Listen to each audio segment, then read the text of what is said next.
डर, पैसा, जात पात, धर्म, संप्रदाय के लिए वोट देने की बजाय जो आपसे वोट मांगने आए आप उससे सवाल पूछें उससे कि अगले 5 सालों तक तुम मेरे लिए क्या करोगे, मेरे देश को आगे बढ़ाने के लिए क्या करोगे। दोस्तों ये डायलॉग है तो जवान फिल्म का, जिसे पर्दे पर शाहरुख खान बोलते हैं, लेकिन कहीं ना कहीं ये डायलॉग हमारे और आपके जैसे हर नागरिक को आईना दिखाने का काम करते हैं। एक ऐसा आईना जिसे हम देखकर भी अपनी आंख मूंद लेते हैं। इस महीने की 7 सितंबर को सिनेमाघरों में रिलीज हुई डायरेक्टर एटली की फिल्म जवान भले ही काल्पनिक हो, लेकिन इसकी कहानी आम जन की समस्या की सच्चाई है। फिल्म किसानों की समस्या से लेकर बदहाल health system, corporate politics nexus, corruption और देशद्रोही जैसे तमाम मुद्दे पर बात करने के साथ ही हमारे वोट के अधिकार की ताकत और हमारी जिम्मेदारी दोनों को समझाती है। इस फिल्म में ऐसे कई सीन हैं जो आपको भावुक कर देंगे, वहीं कई सीन आपको सोचने पर भी मजबूर कर देगा कि आखिर हमारी हालत ऐसे क्यों है, क्यों हमारे देश आज भी उस मुकाम पर नहीं पहुंच पाया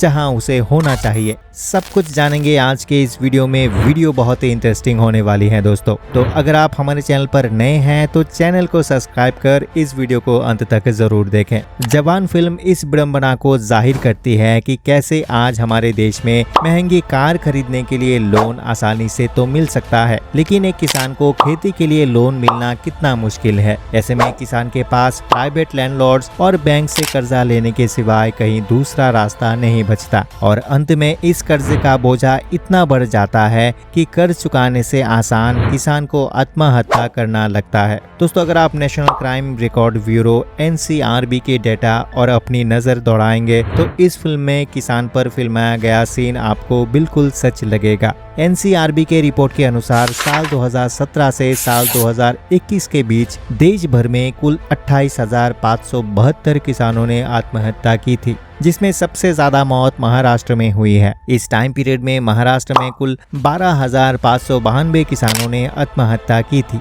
दोस्तों जरा सोचिए, हम हर क्षेत्र में विकास कर रहे हैं, एग्रीकल्चर प्रोडक्शन बढ़ रहा है, लेकिन किसान आज भी भूखे मरने को विवश हैं। एक रिपोर्ट के मुताबिक देश में हर 41 मिनट पर एक किसान आत्महत्या करता है। फिर भी भारत कृषि प्रधान देश कहलाता है। कहने को तो ये अन्नदाता है, पर इनकी हालत बद से बदतर है। खैर बढ़ते हैं फिल्म के दूसरे बड़े सीन की तरफ, जो हमारे हेल्थ सिस्टम को लेकर है। दोस्तों जवान फिल्म में एक सरकारी हॉस्पिटल को दिखाया गया है जहां इनकेफेलाइटिस की बीमारी की वजह से कई बच्चे मर जाते हैं, लेकिन ये बच्चे बच सकते थे अगर गवर्नमेंट चाहते तो। मुझे पता है आप सोच रहे हैं कि इनकेफेलाइटिस में गवर्नमेंट का क्या लेना देना है, तो आपको बता दे एक्चुअली हॉस्पिटल में बच्चे इनकेफेलाइटिस की बीमारी की वजह से नहीं, बल्कि ऑक्सीजन की अवेलेबिलिटी नहीं होने की वजह से मारे जाते हैं। फिल्म में एक डॉक्टर को भी दिखाया गया है, लेकिन जब ये घटना लोगों के सामने आती है तो गवर्नमेंट उल्टा उस डॉक्टर पर झूठा आरोप लगाकर उसे जेल भेज देते हैं। दोस्तों ध्यान दिया जाए तो फिल्म के ये सीन अगस्त 2017 में यूपी के गोरखपुर शहर में हुई एक घटना से काफी मैच करता है। उस समय गोरखपुर के सरकारी हॉस्पिटल BRD मेडिकल कॉलेज में सिर्फ 3 दिन के अंदर में 63 बच्चे की मौत हो जाती है। मौत का कारण था कि हॉस्पिटल की पाइप में ऑक्सीजन सप्लाई खत्म होना। उस समय डॉक्टर कफील खान हॉस्पिटल में पीडियाट्रिशियन के तौर पर काम करते थे।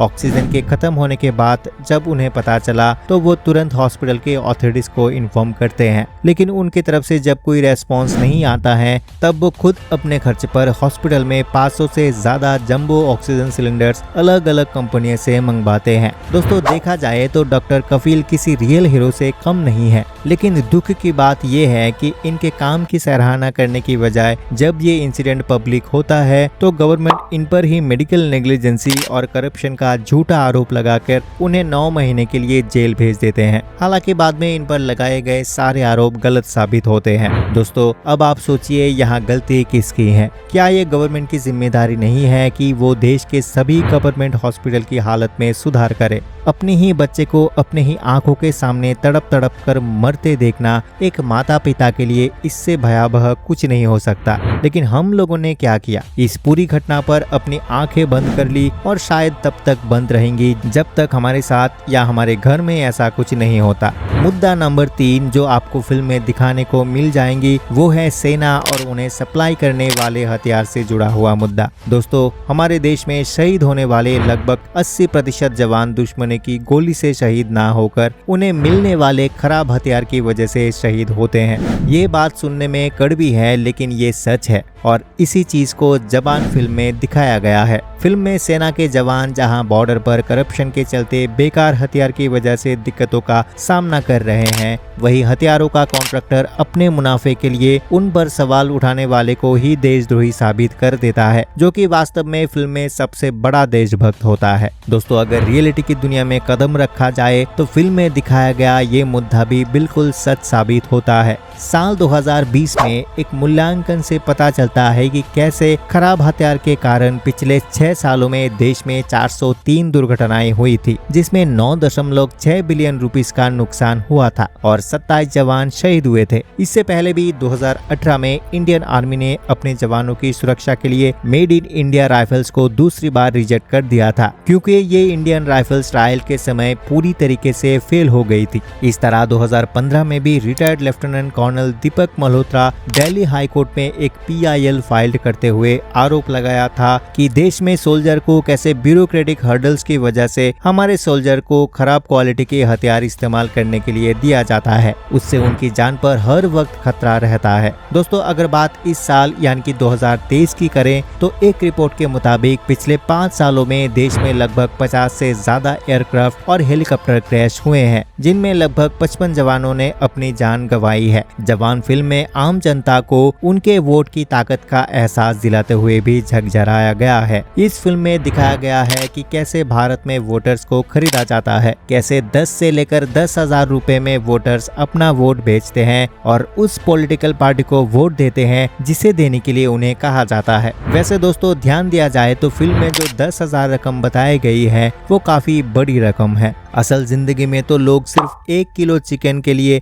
या फिर 1 क्वार्टर विस्की के लिए अपना वोट बेच देते हैं। जरा सोचिए उस देश की हालत कितनी दयनीय होगी जहां एक लोग सिर्फ 1 किलो चिकन के लिए अपना वोट बेच देते हैं। हालांकि जवान फिल्म दर्शकों को जागरूक करते हुए उन्हें वोट की ताकत समझाती है। फिल्म बताती है कि हमें अपना वोट किसे और क्यों देना है, ये तय करने से पहले हमें कई सवाल अपने कैंडिडेट से पूछने चाहिए। हमें पूछना चाहिए कि अगले 5 सालों तक तुम मेरे लिए क्या करोगे, मेरे बच्चे की शिक्षा के लिए क्या करोगे, मुझे नौकरी दिलाने के लिए क्या करोगे, मैं अगर बीमार पड़ गया तो मेरे परिवार के लिए क्या करोगे, अगले 5 सालों तक तुम मेरे देश को आगे बढ़ाने के लिए क्या करोगे। अगर आपको अपनी सभी सवालों का जवाब मिल जाता है तो ही आप उस कैंडिडेट को अपना वोट दें। दोस्तों, इसके अलावा जवान फिल्म में भोपाल गैस ट्रेजेडी, नोट के बदले वोट जैसे विषय पर भी रोशनी डाली है। साथ ही अपने फायदे के लिए एनवायरनमेंट को जहरीला बनाते इंडस्ट्रीज को बेधड़क काम करने की इजाजत देते कॉर्पोरेट पॉलिटिक्स नेक्सस को भी बेखूबी समझाती है। 2 घंटे 45 मिनट के इस लंबी फिल्म में हर एक सीन में इमोशन है। लंबे रन टाइम के बावजूद कहीं भी कुछ भी इसमें बोरिंग नहीं है। इसलिए मैं तो आपको यही एडवाइस दूंगा, अगर आपने अब तक इस फिल्म को नहीं देखा है तो फटाफट से टिकट बुक कीजिए